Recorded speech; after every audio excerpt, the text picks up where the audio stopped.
Begiak malkoz beteta dituzu? Udaberrian etengabe doministiku egiten duzu? Jende askok pairatzen du hori. Gaur, udaberriko alergiak prebenitzeko eta arintzeko aholku azkarrak emango dizkizugu. Saihestu polenarekin kontaktua.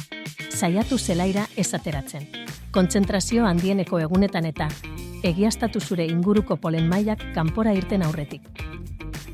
Aireztatu etxea behar bezala, goizaldean polen gutxiago dagoenean, eta leihoak itxita eduki egunaren gainerakoan.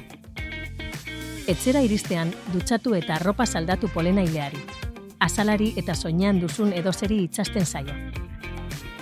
Joan medikuarengana sintomak oso gogaikarriak badira. Ez erabili antihistaminikorik errezeta gabe. Ez hartu automedikaziorik.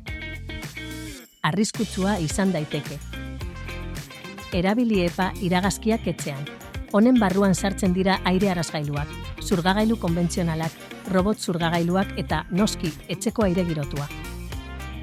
Aholku hauekin, udaberriko alergiaren ondoeza iraganeko kontua izan daiteke. Eta gogoratu dian hemen gaudela behar duzun guztian laguntzeko.